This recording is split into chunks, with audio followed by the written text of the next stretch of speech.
I don't know what you plan to talk about, but I may, depending on what you ask, kind of go inward and let my higher Shakti self talk. And when I do that, sometimes the Shakti language or that higher consciousness language comes through first before I speak. So, just so you know.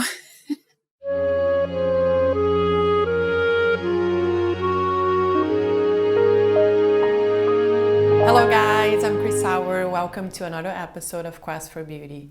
My guest today is Shanti, and we're going to be talking about Kundalini awakening. So I'd like you to start talking about how did you get into this Kundalini journey? I actually started out as a hippie deadhead in San Francisco. And then I started stripping as a way to kind of go on tour with the dead. A bunch of my deadhead friends, we would all go in and strip, make some money, and then we would go on tour. But out of that came a little modeling gig, which I ended up meeting a makeup artist from Los Angeles, and she invited me to LA to do real modeling. So I moved to Los Angeles, immediately met rock stars and got into that whole world. So my life transitioned pretty dramatically at that point. So I was modeling, still doing some stripping. I ended up marrying a rock star. It was a crazy relationship. It was one of the top bands at the time, so we were touring all over the world. But the relationship, there were a lot of drugs and alcohol, as you can imagine, and the relationship was violent. And for a couple of years, it was pretty extreme for a couple of years. And I was seeing a therapist probably 2 or 3 times a week. She said I was the only one who actually had her bedside phone number if I really needed her. So that's how extreme it was. But at one point, she suggested that I go to a yoga class. She suggested that I start doing yoga. And I didn't really know anything about yoga. My mom had some yoga books when I was growing up, but that was about the extent of it. Maybe 3 years, 2 or 3 years, I was really deeply involved. I was going to the studio about 3 times a day. I'd be getting up at 3 a.m. to go to the studio, and my ex-husband would drive up in front of my condo in his Porsche because he was done partying for the night, like kind of spying on me, and I'd be walking out to go to my yoga class. So it was an interesting exchange at that time. So out of that came a lot of pretty cool experiences. And I met my Shaktipat guru, and a Shaktipat guru awakens the Kundalini energy. And he awakened my Kundalini. And so when your Kundalini is awakened, a whole new set of processes begin. But everyone has such a different experience of awakening. Some people have this blast of energy. Some people it's very, very subtle and they don't feel much. Some people it's very emotional. There are so many, they're called kriyas, and kriyas are like purifying. Once Kundalini is awakened, it starts purifying you on all levels of consciousness. So you can get all kinds of involuntary breathing, and you can do yoga poses. And as was the case for me, the Divine Mother started working through me, and other forms of God started working through me pretty quickly within about 3 months. What did you feel the first time that you had your Kundalini awakening? It's hard to remember because it was quite a while ago and so much happened during that time. But I would say the very first time I saw it with him, I didn't feel anything. But I know something took effect because I was a little bit freaked out when I left. I think I went out and drank that night, and I didn't go back for 3 months. But when I went back, I stayed. And then it happened really quickly, but I definitely remember my first kriya, my fingers started doing this. So I didn't have any of those explosive experiences of feeling the energy go up the spine. It was just like something as simple as this. But it was, when you experience this, it's a whole new thing because you're not doing it. You're watching it being done. You're watching something happening within your body and that you're not doing. So it's a whole new thing that the psyche is not accustomed to. And then it just went on to more and more high experiences while I was living there at the ashram, until I was fully manifesting the Divine Mother Kali and other aspects of Krishna and other aspects. Can you talk a little bit about what is Kali? Kali is a form of the Divine Mother in the Hindu tradition. And if you see her, she's portrayed very fiercely. So she has a necklace of skulls and a belt of severed arms, and she's holding the bloody knife. And so she looks very scary or demonic to people that don't understand. But Kali is actually that aspect of God who is destroying your ego self, destroying the aspects of you that are no longer necessary, whatever that may be, anger, anything. So Kali's our friend. Kali's the one we call on when we really need to release some of those deep tendencies within us. She's highly misunderstood. She's a very, very, very loving goddess. So when Kali has come through me to work with people, so a lot of times when I give Shakti Pot or I awaken Kundalini, I just surrender to that energy. I surrender to Kali. And she can be fierce she's fierce with people in the aspect that she's pulling something out. But then after the release, she's so gentle and loving and will cuddle the person, and they'll just start crying on my shoulder, and it's just so gentle. And they say, I haven't felt like that was the love from a real mother. I've never felt that, or I haven't felt that since my mother, or something like that. So they feel that just absolutely genuine divine love that you would imagine that the Divine Mother or God would give you. Since you have this Kundalini awakening, I have a few questions for you that, I'm sure you're going to be able to answer from a more elevated state of consciousness. What are we doing in the world? What's happening right now in the world is we're all waking up. Everyone is waking up.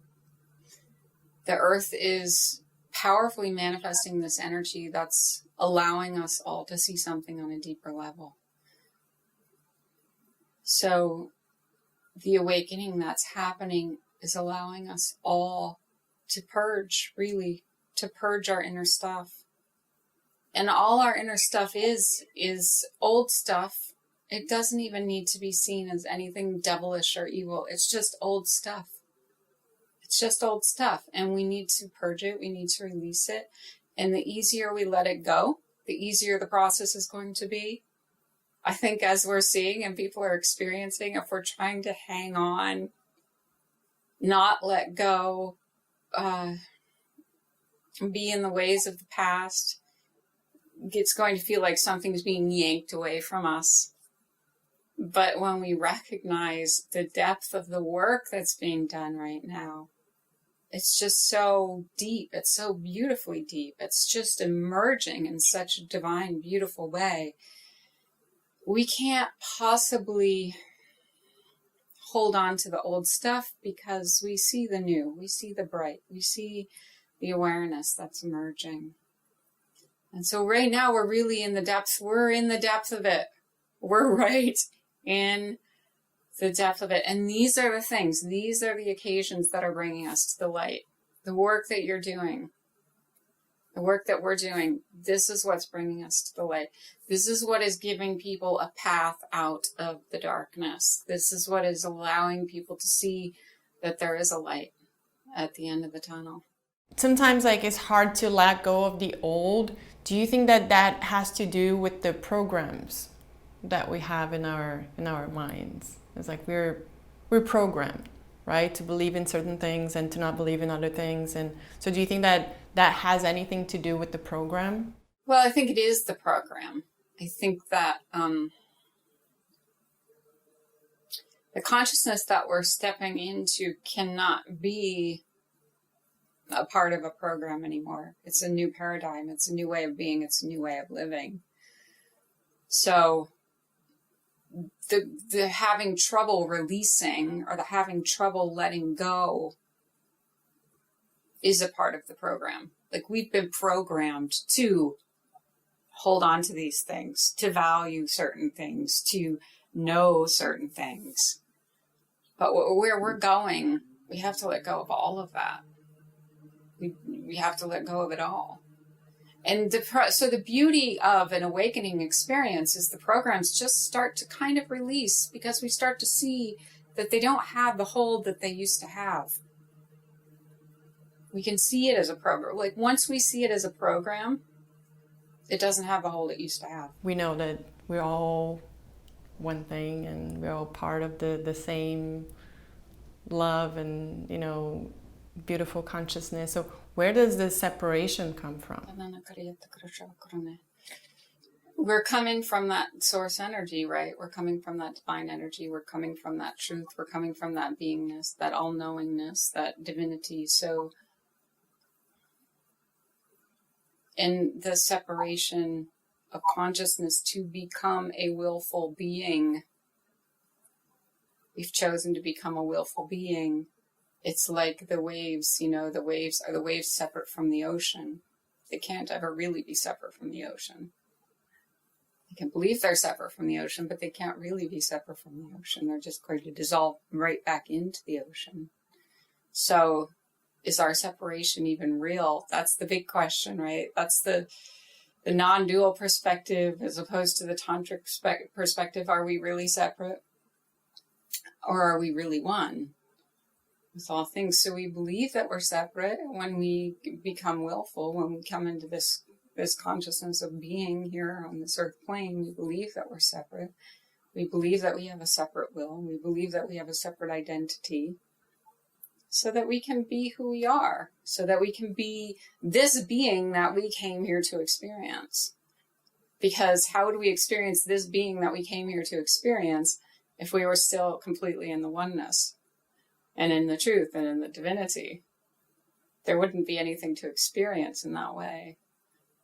But I do believe that we can come into a space while being in this willful beingness of knowing who we truly are, knowing that we are that source energy, knowing that we are that divine energy, knowing that we are that truth, but then allowing ourselves to have the experience of separation from that place of knowingness. Separation exists only so that we can experience separation. Really, it only exists so we can experience separation. Why would we want to experience separation? What is the will? What is the will of consciousness? What is the will of truth? What is the will of each individual beingness? Can the will of each individual beingness really be separate from God? Because ultimately we are that God consciousness. Just like a wave can't be separate from the ocean, we ultimately can't be separate from God consciousness. We wouldn't exist if we were separate from God consciousness, because we are God consciousness. It's what animates our whole beingness. But we've been given this little slice of identity so that we could experience ourselves as a will, right? So that you can make movies, so that I can do whatever I'm doing. Kai, how do you see the current situation of the world actually helping us to evolve as a species? The pandemic, the thing that's happening, was created so that we could see ourselves more deeply. Period. It was created so that we could see ourselves more deeply. Because if you look at the evolvement of our species, it's taken major disruptions for things to really have an effect, to really have an impact on us. So this is a very mild way of allowing us to take a giant leap, right? It's not a massive explosion of the earth. It's not the sun disappeared. It's not, there are so many other scenarios that could be evolving us. It's pretty mild, but it's being taken in the way that it's taken because it's a major step in our evolutionary process. It's a major step in our evolutionary process. Major. That's why we're all going inward. That's why we're all taking these steps forward. Leaps and bounds. And maybe we can't see it right now because we're in the depth of watching what's going on around us.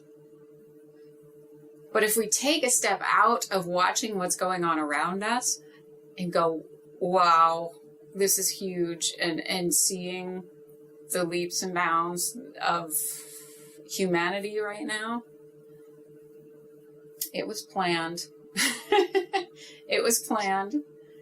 And, you know, really people just are getting to stay home, be with their families, and really having to look at themselves.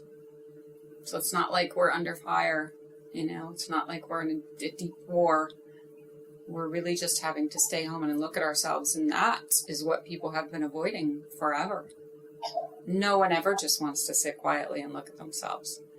We busy ourselves, we go out and do something, or we do the next thing, and we do the next thing, and we do the next thing. But now you're home, and your kids are home. And how do I stay home with my kids all day long?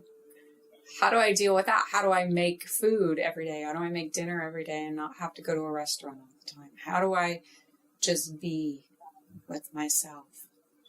Just being with ourselves is such a deep, passionate learning. And it might be painful, because that's when everything's going to start to come up. As we're sitting and looking, nobody wants to sit and look, but boy, when we do that, the beauty that evolves from that, oh my goodness. We will see as things start to evolve out of this, how much beauty we've developed within ourselves. Do you have any final words that you like to leave people to meditate on that can help them in these challenging times? Find your inner truth, whatever it takes. It's so important right now. Find your inner truth, whatever it takes. I mean, your inner truth is the light. Your inner truth is the source of knowledge, source of peace, the source of love. And it's great to get help from outside sources. It's great to read books from people who have done it. It's great to watch videos. It's great to see all these things where you know that that energy is radiating. But ultimately, it's within. Go within, go within. And I know it's been said forever in so many different ways, but it's so important right now. It is so important right now to find our inner truth. We each have a truth within us that's ultimately the same truth, but it expresses in so many different ways, and all of our expressions are so important. Each and every expression, I mean, the beauty, the grace of your expression is so profound.